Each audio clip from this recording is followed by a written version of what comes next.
Hello friends आपन नमस्कार आशा करूँ आप समस्ते भल थे और आपंकर प्रिपरेसन भलसे जारी रखि थे। बीएसएफ डिपार्टमेंट तरफ आपण बहुत बड़ गोटे वैकेंसी आसी। चलते वीडियो को लेट नक स्टार्ट करवा। देखो आपणकर बीएसएफ डिपार्टमेंट तरफ बॉर्डर सिक्यूरीटी फोर्स डिपार्टमेंट तरफ ट्रेड्समैन बहुत बड़ गोटे भास्ट वैकेंसी बाहरी।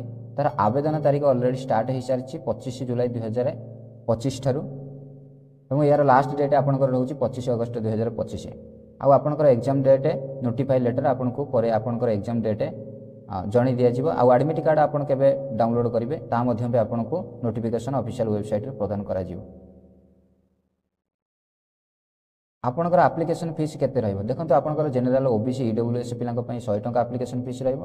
पर एससी एसटी कैंडिडेट को पई 00 अर्थात आपनकर जहां साइबर कैफ रे अप्लाई समय जति कि आपनकर फीस पड़वा कथा से आपंकर फीस पड़ो। पेमेंट मेथड देखिए आपंकर ऑनलाइन पेमेंट मेथड हम जहाँ आप डेबिट कार्ड थ्रू हो क्रेडिट कार्ड थ्रू हो इंटरनेट बैंकिंग हो आप जेकोसी मेथड आप पेमेंट करेंगे।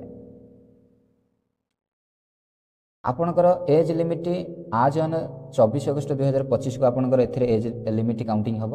आपंकर मिनिमम एज लिमिट हूँ 18 वर्ष और मैक्सिमम एज लिमिट हूँ आपंकर 25 वर्ष। जदि आपण एससी एसटी कैटेगरी बिलोंग करछंती आपनकर एज रिलैक्सेशन 5 वर्ष रहिबो 5 इयर्स। जदि आपण ओबीसी कैटेगरी बिलोंग करछंती अदर कैटेगरी बिलोंग करछंती तेबे आपन को 3 वर्ष 3 इयर्स आपन को एज रिलैक्सेशन मिलिबो।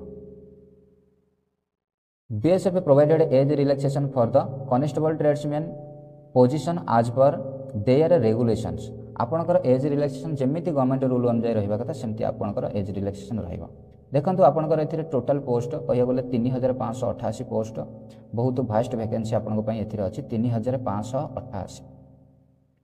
नेक्स्ट आपनकर रहिला एलिजिबिलिटी क्राइटेरिया आपनकर एजुकेशन क्वालिफिकेशन जदि आपण 10th पास करछंती किंबा आईटीआई डिप्लोमा करछंती डेफिनेटली आको आवेदन करि परिबे।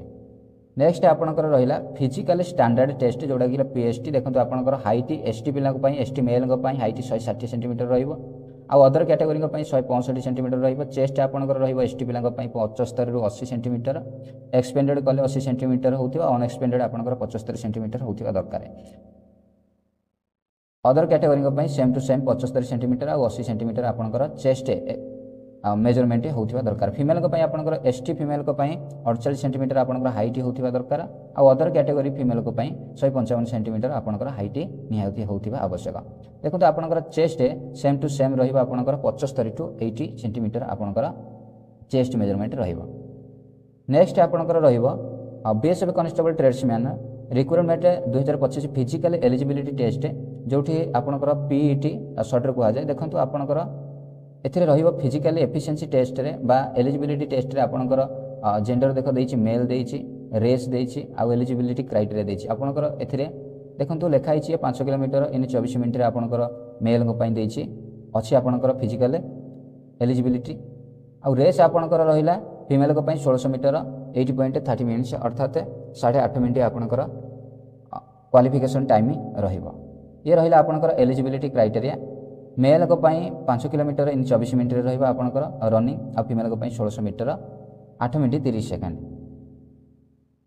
एतिकी थिला आपनको पई गोटे गुरुत्वपूर्ण इंफॉर्मेशन नोटिफिकेशन जदि वीडियो भल लागि तो डेफिनेटली लाइक करंतु।